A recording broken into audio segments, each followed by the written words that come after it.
Oops. All right.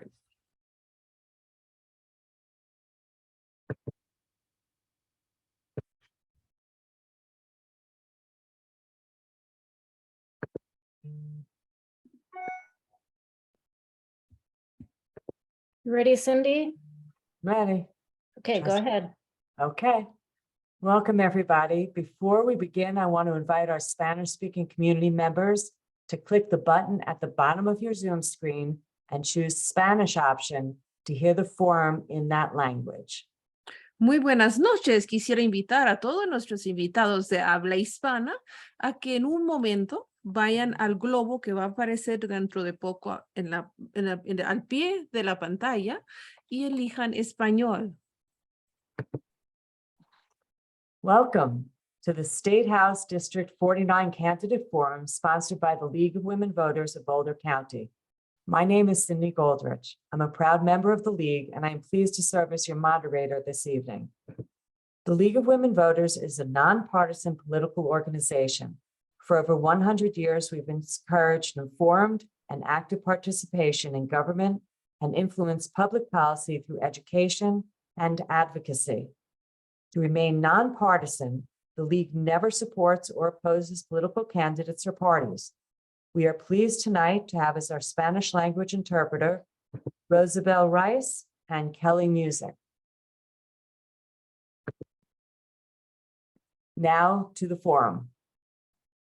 The Colorado House of Representatives is the lower house of the Colorado General Assembly. The House is composed of 65 members from an equal number of constituent districts, with each district having a population of about 75,500 people. Representatives are elected to two-year terms and are limited to 4 consecutive terms in office, but may run again after a 4-year respite. The legislative session begins no later than the second Wednesday in January and lasts up to 120 days. The format for tonight's forum will be as follows. Each candidate will have 1 minute for opening statement. We will then ask candidates as many questions as time permits. Questions have been reviewed by our League of Women Voters, volunteer screeners, and will be addressed to all candidates. We will share questions not answered with the candidates. For most questions, each candidate will have up to a minute. However, I may expand the time to answer depending on the question. I will announce if the time has been increased by 1 minute. Our timekeeper, Emma Pilar, will help you stay on track. We will finish with 1-minute closing statements. Tonight's forum participants include, in ballot order, Judy Amavile. Sorry, I don't think I'm saying that correctly. I'm trying. Catherine Lear, the Republican. Judy is the Democrat, and Daniel Lutz, the Libertarian. Now to the opening statements and questions. Please watch the timekeeper's signal at the 15-second mark and end when your time is up. If you are mid-sentence, when your time is up, please promptly finish that sentence so we can move to the next candidate. For the opening statements, we will begin with candidate Amabile. So thank you very much, Cindy, and thank you to the League of Women Voters for putting on this candidate forum. I really appreciate, and I think all the voters appreciate the opportunity to see the candidates talking about the same issues at the same time. And that's meaningful for our democracy and all the good work that you all do. My name is Judy Amabile, and I'm running for the Colorado State House in District 49. I am currently the state rep for House District 13. And we had redistricting, and the district changed. It used to be Boulder, Gilpin, Clear Creek, Grand, and Jackson counties. And now it's Boulder, Gilpin, Clear Creek, and the western part of Larimer County. It has been, I know everybody says it and it sounds kind of corny, but the honor of my life to be your representative at the State House. And I am humbled by the opportunity, and I want to continue the work that I've been doing. And I hope I'll earn your vote. Thank you. Thank you. Candidate Lear. You have 1 Hello, minute. everybody, and thank you for hosting this forum. It's a good opportunity to hear where we agree and where we disagree. I just want my voters out there to know that I'm very, very optimistic about Colorado. We live in a beautiful state. Many people all over the world would love to live in Colorado. We are abundant in natural resources and we are abundant in human capital. That is the key to our path forward. About 4 years ago, we took a wrong turn and hit a big pothole. And we've been experiencing some really devastating ill effects since that time. And now we are very highly ranked in all the states in the country on property crime. We outpace the rest of the nation on inflation, and our public schools are failing. So I urge you not to be pessimistic because of these dreadful statistics that we face as Coloradans. I think it's time to just get to the voter box, look at your ballots and decide your own best way forward. Thank you. Thank you. Candidate Lutz. Thank you. I would like to echo my opponents in saying thank you to the League of Women Voters for putting this on. Voter education is oftentimes the most overlooked aspect of any election. So many of our voters out there are denied or hidden from any opportunity to really learn about their candidates. So this is a great opportunity. And I love living in Colorado. I've only lived here for 7 years and I really don't plan on living anywhere else. I'm lucky enough to live up in the Colorado Rockies, out in the unincorporated part where life is almost like frontier life again. And yes, there are problems in Colorado. One thing that I've learned a lot in my life is that the only way to really start fixing problems is you have to get the source of the problem right. Then you can start working on the solution. I think we've been working on the wrong source of problems, and we need to start refocusing a lot on early education for things like police. Get into their training first, and I'll expand more later. Thank you. Thank you very much. Okay, for the first question, we will begin with candidate Lear. And the question has to do with energy. Air quality is a major health concern for our entire Front Range region. What is your position on oil and gas industry regulation and oversight? Thank you for the question. Air quality is obviously important. When I first moved here, the brown cloud was something they talked about almost every single day.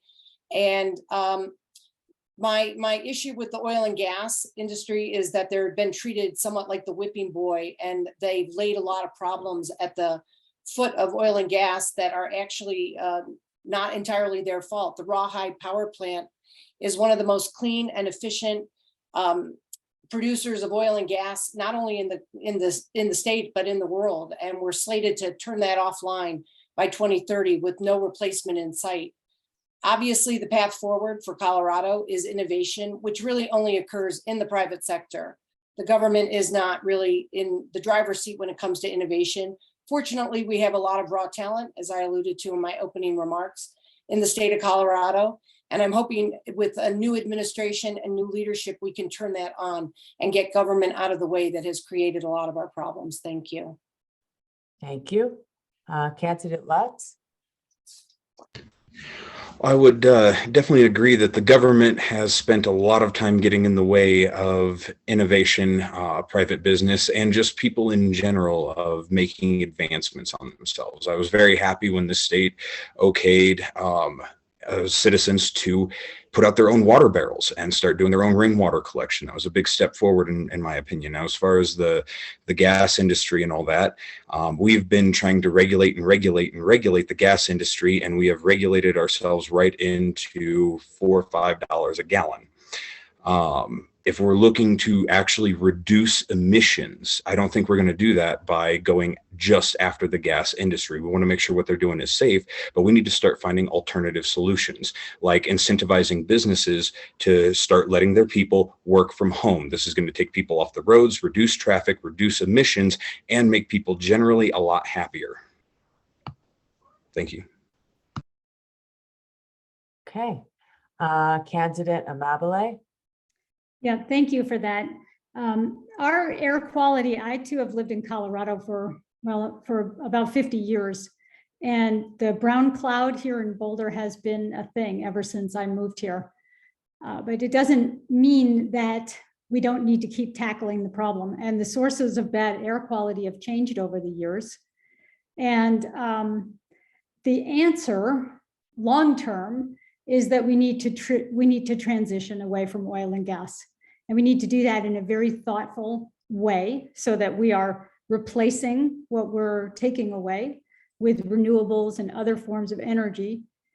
And so that we don't abandon the workers who are working in those fields, but that instead we create economic vitality in the communities that are going to be impacted, and that we take care of the workers with upskilling and new opportunities in new industries. And in the short term, we have to keep regulating so that we don't poison our citizens. Thank you. Thank you. Okay, the second question has to do with economic relief, jobs, and economy. Colorado Public Radio reports from the CU Colorado Springs Economic Forum the issue that Colorado faces a lack of qualified workers for many of the state's most in-demand jobs. How would you remedy this situation?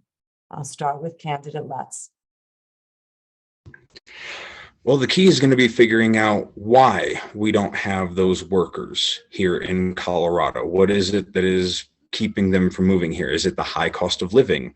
Is it the fact that trying to buy a house in Colorado is a constant uphill climb? And if you're a first-time home buyer, it's almost impossible. If you're trying to build your own home, the new build tax is going to price you out of anything that's decent or livable. If jobs are available, most people I've met in my life want to work and they want to do a good job. But there's something that will get in their way that just makes it not worthwhile, that makes them go to the path of least resistance. We need to turn Colorado into that path of least resistance. We need to make it more attractive for those individuals to come to this state. We need to make it easier for those individuals to come to this state. And we need to make it something that private businesses are able to take the lead on, and not the government trying to grab the wheel and steer it in whatever way the political winds happen to be blowing. Business doesn't fly on political winds. Thank you. Candidate Amabile? Yes, thank you. So the good news in that question is that we have a very low unemployment rate here in Colorado right now, and we've made an excellent recovery from the pandemic and the recession that we were in. The interesting question is, why have so many people left the workforce? And I'm not sure that we want to be in the business of trying to attract more people to come here. I mean, that's okay too, but also we have to figure out why so many people have decided to stay home. And I think part of it is that the jobs that people did during the pandemic, things like working in grocery stores and the frontline workers, healthcare workers, mental health care workers, they got taxed to the breaking point. And the job didn't pay enough. They didn't get job satisfaction, and they gave up and they've left the field. And so we have to figure out how to make those jobs good jobs, and how to pay people a living wage, and how to get them back to work. And I think that there are lots of ways that we can do that, and that we are already doing that. Thanks. Thank you. Candidate Lear? It's really an easy answer why we don't have enough of the skilled workers that we need in the state of Colorado. We've deceived our high school age children into thinking that everyone needs to go to college. This has been a promotion from the highest halls of our government, all the way from the White House to the governor's office, that people should go to higher ed, get degrees, and then land out of college 4 years later with a lot of student debt and not necessarily any skills. The trades are in dire demand in the state of Colorado, even with the low unemployment rate. We have very difficult time finding people to work in the trades. This is skilled work. This is not entry-level work. People need to be taught how to do those jobs, but they are being discouraged from entering into that workforce. The low-skilled jobs that are entry-level jobs, can never be treated as jobs that will ever support a family. They are the first rung into the workforce, and people need to keep moving up that ladder. So we should not dampen opportunity by overpaying for those jobs and pricing people out of that type of employment. Thank you. Okay, question 3 has to do with education. What do you believe can and should be done to raise the public school teachers' salaries to attract more qualified teachers? We'll start with candidate Amabile. Yeah, thank you. Yeah, Colorado pays, we have one of the lowest teacher pay of any state in the nation, and we also have a high cost of living here, so that equation doesn't really add up.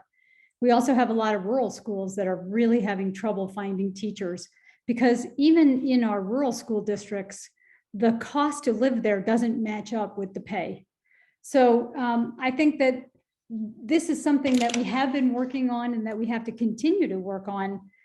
We are a little bit hamstrung by Tabor, so we can't just raise taxes in order to pay teachers more. But we have to make that a priority in the general fund, and we have to make sure that our society prioritizes teachers and understands the work that they do and how hard that work is and how important that work is. And I think we're also kind of behind on that score too here in Colorado. Thanks.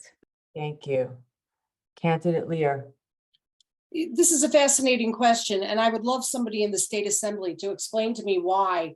In 2008, we spent approximately the same amount on healthcare for Medicaid as we did on education. And by 2022, healthcare policy and financing doubled over what we spend on education. This is obviously a decision that has been made in the state legislature to shuffle funds from one category of expenditure to another. I think it's deeply problematic. Obviously, underpaying highly qualified teachers is an enormous problem. But if the state assembly is under allocating funds to education and over allocating funds to healthcare, there's a serious problem in how those funds are being apportioned and what's driving those budgetary numbers. And of course, I'm for school choice and vouchers and having the education publicly funded, but not necessarily publicly delivered. Thank you. Okay, thank you. Candidate Lutz.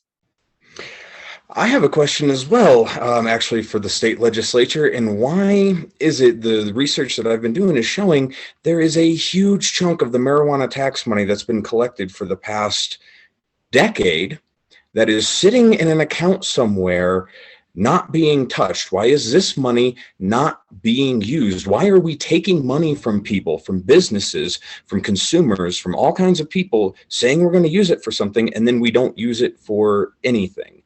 I don't think new taxing is going to solve any problem. Better spending is what's going to solve our problem.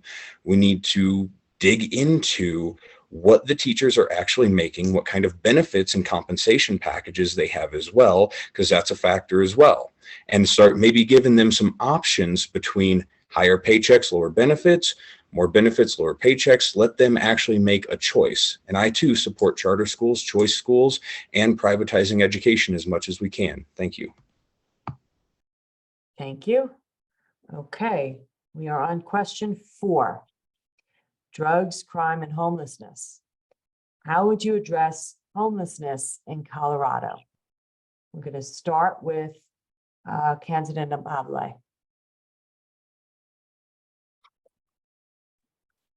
I think I started last time. I'm happy to start again, but. No, I am so sorry. We're going to. I think you're right. Yes, you are correct. I just read it wrong. Candidate Lear. Yes, thank you. Homelessness, crime are easily connected. And in 2019, we decriminalized meth, heroin, cocaine, and fentanyl, to possession of 4 grams becoming a ticketing offense instead of a jailable offense. And if you look around our state and you look at the hardcore transients who are homeless and living on the streets, these are drug addicted people. These are not people who lost their homes during COVID or due to spikes in rent. So we need to treat the drug problem in the country, in the state, first and foremost. I would motion to repeal House Bill 1263. I understand there is no appetite for reincarcerating people and filling up the jails with people who have drug problems, but nobody is getting clean on the street. 37 of our 64 jails have in-house treatment, and many of these people, in fact, are living a life of crime as they support their habit on the streets in tents and being unhoused. Thank you. Thank you. Candidate Lutz? Well, this is actually indicative of a lot of the problems that are faced in a two-party system. One party takes one step forward on one thing, and the other party says, well, look, it didn't work. So the other party takes a step forward their way, and the other party goes, look, it didn't work. And these are more than one-step problems. Decriminalizing possession of these substances was the first step. The next step is we actually have to start treating these problems like real medical problems, providing the counseling and medical assistance needed to people to actually get their problem solved. And now I'm not saying, the government needs to provide that, but we need to get out of the way of local communities that have the infrastructure already to handle those individuals within their communities. Let them start helping people get clean. The purpose of decriminalizing these problems was to not perpetuate them into a life of criminality, but rather to allow them an option out. But they aren't going to be able to take a step on the path out if they don't know where that path is. Thank you. Thank you. And now Candidate Mabule, please. Thanks. I just want to start by saying the legislature did not decriminalize drugs. They defelonized possession for your own personal use of 4 grams or less. And that is an important distinction, and one that keeps coming up over and over again. A misdemeanor crime is still a crime. It is still punishable by jail, and it is still a serious matter. So I just wanted to set the record straight on that. We have to get at the root causes of homelessness, and it isn't the same for everybody. It isn't a monolith. There are lots of reasons why people become homeless. And yes, serious mental illness is a reason. Drug addiction is a reason. Losing your housing because of a catastrophic event in your life is also a reason. And if we don't address the root causes, we won't fix the problem. And if we demonize people and dehumanize people, we will continue down a road of polarization that doesn't get at the problem and doesn't help anybody. And I think we're headed in a wrong direction with that particular aspect. But we are doing a lot of work to get at the root causes. Thank you. Okay, the next question has to do with abortion. What, if any, restrictions on abortion access would you support? I'm going to start with Candidate Lutz. I think I started this one in Larimer County as well. I'm going to say the same thing I said up there too. The law on the books in Colorado right now is the most libertarian abortion law that any state has, because it takes the government out of the decision and it turns it into something between a person and their doctor and a person and their family, friends, and anyone they want to include in that decision. If someone wants to advocate any kind of position on trying to get someone to avoid abortion, they have to do that on a personal level and make a good, strong, convincing argument. And I like that a lot better than saying, well, I'm going to get the government and the guys with the guns and all the body armor, and we're going to make you do what we think is morally right.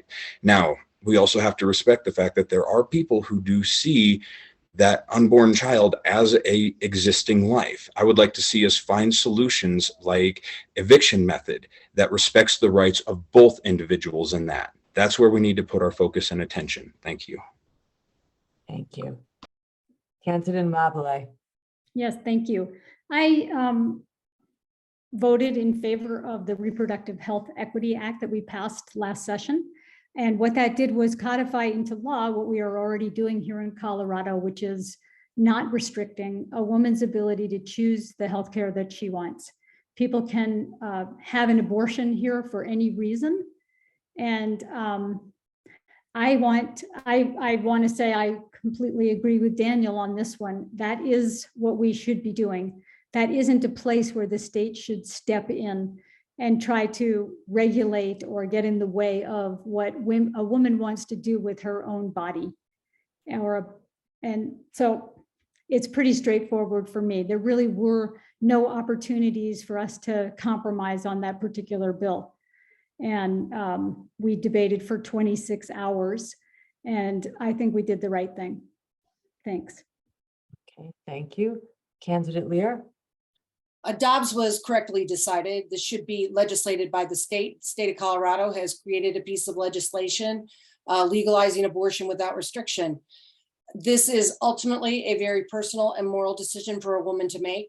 However, it's dishonest to say that it's not a matter of indifference for the state, when in fact the state has to at times be asked to pay for abortion.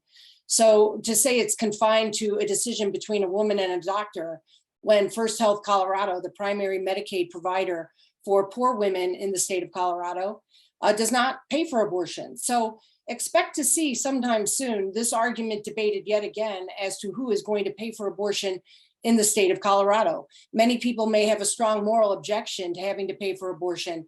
And I do want to add one thing.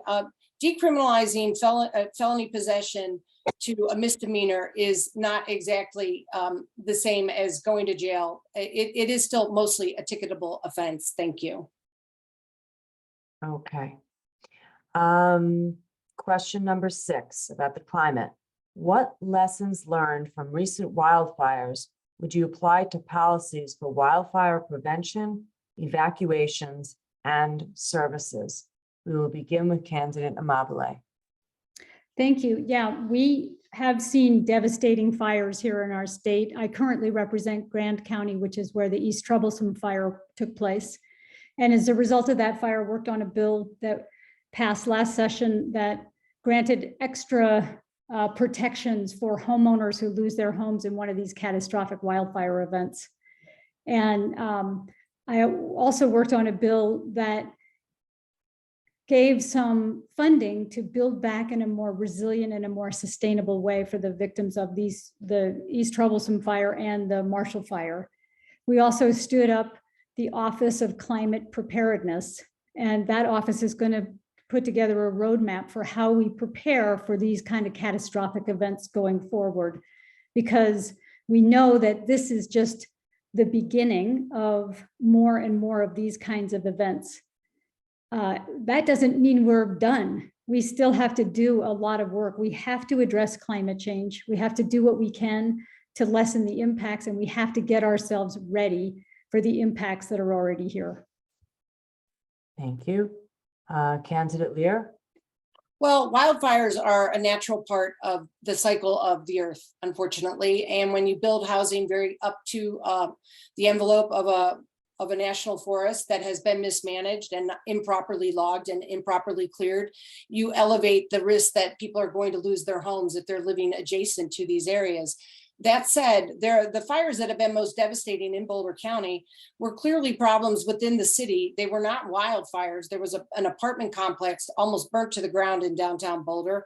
The Calwood fire, there was a fire last spring in Table Mesa of unknown origin. And these are always very alarming. The Marshall fire would not have been as devastating had it not been for the incredible gusts. And the thing that most alarms me about that is jumping onto the climate change bandwagon and very little journalistic integrity reporting what actually was the cause of these fires, which devastated so much of Boulder County. And I look forward to learning in the legislature what actually is going on with that. Thank you. Okay, thank you. Candidate Lutz? Well, fire safety is my number one issue. With where I live and all of us way up here in the mountains, it is a constant thing for us. I have smelled more wildfires since moving to Colorado than when I was an engineer out in California. One of the first things that I would do, and this is something that was being written and pushed by the Timberline Fire Association, is a revision to the Colorado revised statutes. Currently, we have federal money that comes into the state that's supposed to go to road and bridge, school, and fire. But because of some very poor wording on the revised statutes at the state level, Fire departments get cut out of that entirely. I want to put them back in at the 25% of that funding that they have been promised before and start giving them the resources that they need. And then I want to build in an exception for anyone who loses their home in a wildfire. They do not have to pay, again, that Colorado new build tax. We should not be predatory taxing people who suffered a natural disaster. Thank you. Thank you. Okay, question number 7. What steps, if any, would you support in the legislation to curb gun violence? We'll start with candidate Lear. Well, there's two types of gun violence. There's gun violence that is committed by a lone shooter, typically originating in some sort of mental health crisis, often known to the family, that may or may not have had sufficient support or even a proper diagnosis of that person. Then we have criminal gang gun violence. Most of those guns are obtained illegally. Obviously, they're used illegally to commit crimes. And the problem is mental health shooters or people with mental health problems who commit gun violence. Those attacks are often random, whereas gang violence is relegated primarily to lower income communities. Obviously, the remedy for that is more law enforcement in lower income communities. But again, we've seen a slashing of funding and a policing in poorer communities as a way of making those communities safer, when in fact they've made them far more dangerous. So we have to have two different solutions for two different problems. Thank you. Thank you. Candidate Lutz. We just had an individual here in Clear Creek County who was killed by police after calling them for help. I don't know if sending police into these situations is always going to be the best situation, but I do agree with candidate Lear in one thing. There are two types of gun violence problems. I disagree, though, because we do have one common solution that can start working on both, and that is education.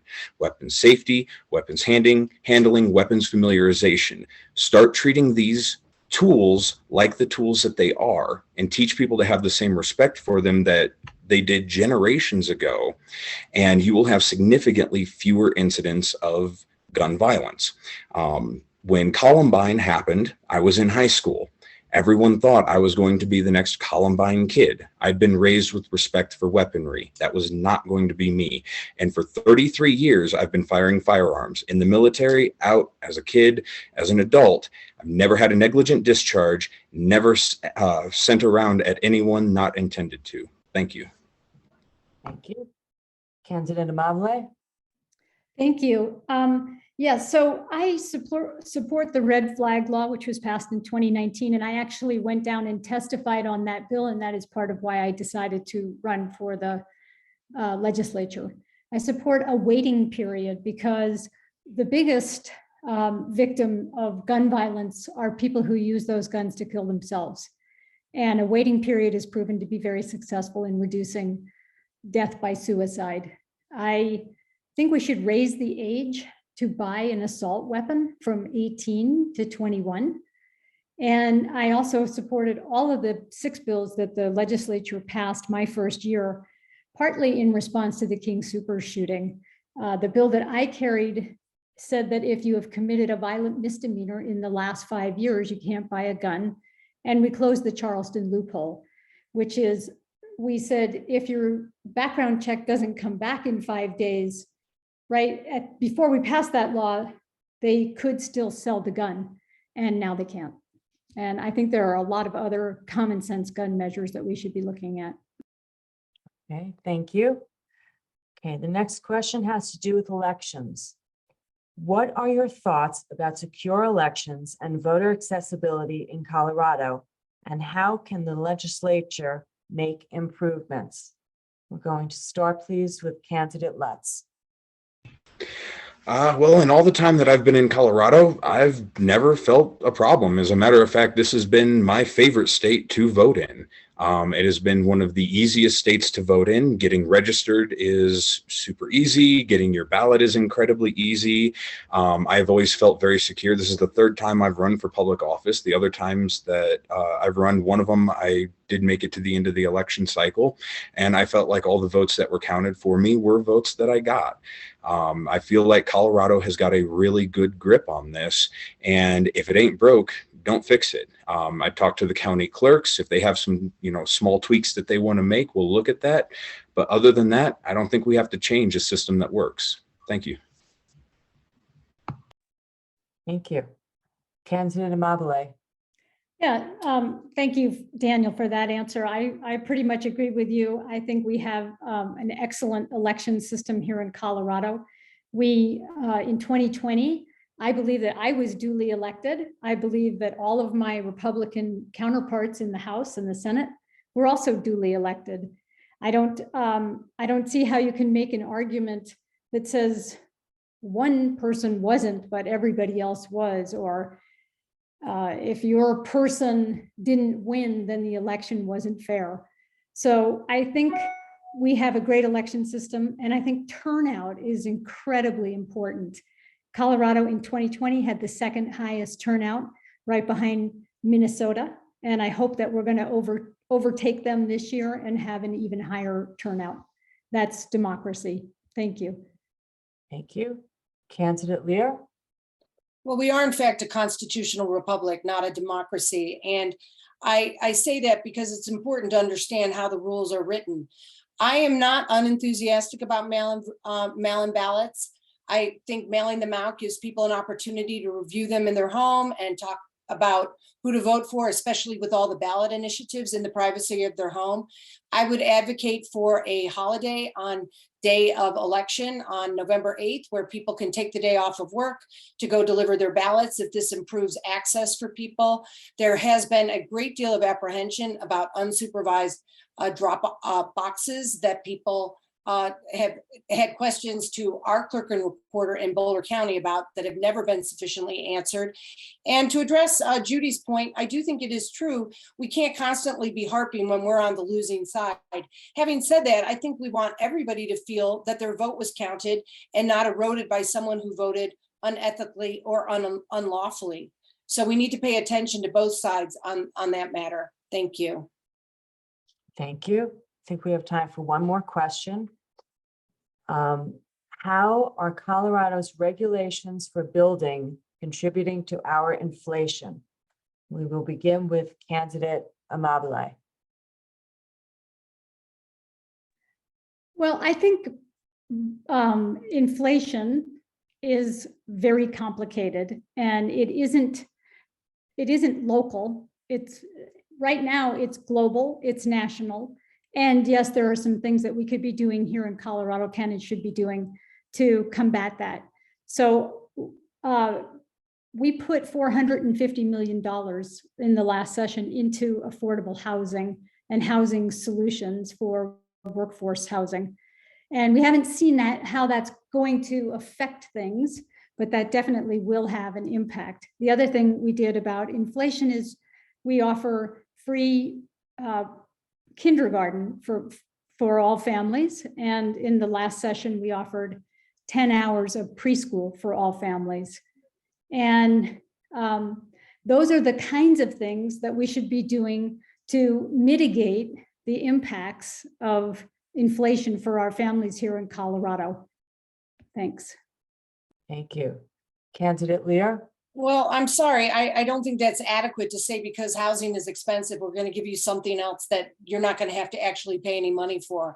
As a builder, I can tell you that the surcharge on the cost of living in Colorado, the 15% versus the 8.4% that we pay in the state of Colorado by way of inflation is fundamentally driven by housing. What Judy says is partly true. There isn't a lot you can do when there's scarce demand for housing in a beautiful place with a lot of green space and mountains. Having said that, the smart regs in Boulder County in particular are onerous and burdensome and very costly. I'm building a house in the mountains of Boulder County. It took me almost 2.5 years to get through site plan review. For many people, this is absolutely not possible for them to sit on a parcel of land and have to grind through the bureaucratic process of a county to try and get a permit to build a house. There are many, many regulations which could be slashed, not only because they're costly, but because they serve no purpose. Thank you. Thank you. Candidate Lutz. I actually did not catch the question. I had to take care of something for my kiddo, but it sounds like it has to do with housing and land use, in particular here in Colorado. And when knocking on doors in Boulder County, I had a very interesting conversation. I've had this with people in Clear Creek County too. Seems to be a long-standing just aloofness towards manufactured homes, trailer homes, and stuff like that. And I can't quite figure that one out. We keep saying we need more affordable housing for people and then tell them, but they can't have this affordable housing. That could be an option for a lot of young kids in college. 2-3 people get together and start investing on a property together. There's many different avenues that can be approached. We just need to get the government out of the way of people. People want to live in homes. People want to live in nice, safe, secure homes. And when we keep telling them they can't, that gets frustrating. Thank you. Now for our closing statements. We will begin with candidate Lear. I alluded to this in my closing remarks in Larimer. The government should not be a source of aggravation or misery for its citizens. It exists primarily to enforce the rules, to enforce the rule of law. When we find that the rules that are being implemented by the state legislature, 600 in the last legislative cycle, are causing more harm than good, then it's time to hit the pause button. I referenced the bill where I allege it was a decriminalization of very dangerous drugs. This, I believe, has led to the doubling of the overdose rate in 4 years since 2019. This is not a social good. This is not a matter of legislation that needs more education to inform the public on the dangers of drugs. We can do better in Colorado. We can look to the future with optimism by electing new people to be guides for the private citizens, to be guides for innovation, and bring us to prosperity, which is what we deserve in the state of Colorado. Thank you. Thank you. Candidate Lutz. I want to open by saying I'm a big stickler on accuracy, and reclassifying something from a felony to a misdemeanor is not the same as decriminalizing, because decriminalizing is what the Libertarian Party has been calling for since the 1970s. And I still think that that is the way to go. We get the government entirely out of the way. And in regards to finishing out my opening statement as far as what to do about the public policing problem, if we get into the police training and we start giving them the actual classes that they need, not just marksmanship training, but classes on psychology, de-escalation, local law, our law enforcement officers should be just below the level of attorneys when it comes to knowing the law if they're out there enforcing it. We need to give them the tools that they need to go into the public and safely protect us. And those tools are not the same tools that I used in Iraq when I fought in the Marines. This is not how we police people. We don't give them weapons of war. Thank you. Thank you. Candidate Amabile. Thank you. And thank you, Daniel. I appreciate those comments. So I want to just close by saying I'm a problem solver, and I am not an ideologue. I look at problems and I try to come up with solutions, and I work with anybody who wants to work on those problems. So I reach across the aisle, I work with stakeholders, I work with people in the community to come up with solutions. And I think I have done a pretty good job of that, and I would like to continue to do that. I don't think we're going to advance things for our citizens here in Colorado by pot-shotting at each other and by polarizing each other. And 95% of the bills that we passed in the state legislature last year had bipartisan support. So we are not always in disagreement. We are almost always aligned, or we can come to an answer together. And I think that is how we get things done for the people of Colorado. And I hope you'll support me in the coming election. Thank you. Thank you. On behalf of the League, I would like to thank our candidates not only for participating in tonight's forum, but also for their participation in the democratic process. Running for office and serving as an elected official is hard work, and we really do appreciate your efforts. Thank you to our lead candidate forum volunteers, and a huge thank you goes to our 2022 election sponsors. Big Red F Restaurant Group, Christina's Luxuries, Elevations Credit Union, High Plains Bank, Lion Gaddy's Attorneys at Law, Simon's Family Fund, Charlie Mattson, Gigi and Company Pet Products, Joanne Silverstein, and Dr. Moens. And finally, thank you to the Boulder County voters participating as viewers.